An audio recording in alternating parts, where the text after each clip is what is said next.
5 enterprise values of growth that we started the framework with. Of course, company growth is critical because we still are a growth industry. The efficacy of your customer acquisition investments, the efficacy of your customer retention and expansion efforts, what's your overall operational efficiency, how much gross profit are you actually generating for each dollar of ARR revenue, and then of course, if you have investors, whether that's venture capital or private equity, what's your capital efficiency? What's the efficiency of acquiring new ARR? You calculate that as CAC ratio. We're going to talk about what the formula is in just a minute, but how efficiently you're growing is measured by, for every dollar of sales and marketing that I invest in new customer acquisition or existing customer expansion, predictably, how much new ARR can I generate? Then we look at CAC payback period. This is, for every dollar invested in sales and marketing, how long does it take to recoup that measured against gross profit? So revenue minus your cost of goods sold. CAC payback is one of the top 5. The Rule of 40.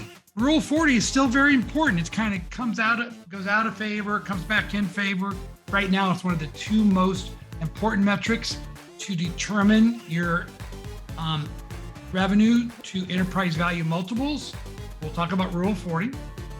Your CLTV, or customer lifetime value to CAC ratio. This really looks at how much gross profit is a new customer going to generate over its useful life, measured against how much it costs to acquire them. And you're going to see things like you're going to be generating 3, 4, 5 times more lifetime value than you invested. That's a pretty good return. And then your net dollar retention, which is really a compounded SaaS metric, which measures both how effective are you at retaining existing customer ARR, plus how effective are you at growing ARR at that install base. So these are the top 5 metrics we're going to go into a lot more detail on. Don't ever be a slave to one metric.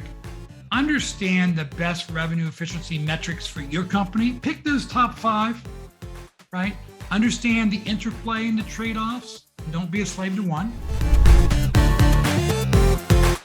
It's all about net dollar retention, right? Well, if you focus 80% of your resources there, you might see your new customer acquisition really suffering. And new customer acquisition is going to be key to your long-term growth.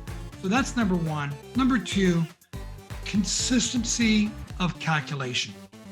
And that starts with the instrumentation of your source systems, your CRM, your marketing automation, even your financial management, where a lot of your expense data comes from. So you got to have all this information to do the SaaS metrics calculation. And number 2, if you're going to try to benchmark yourselves against external benchmarks, understanding what the industry standards are for the mathematical calculations, the formulas.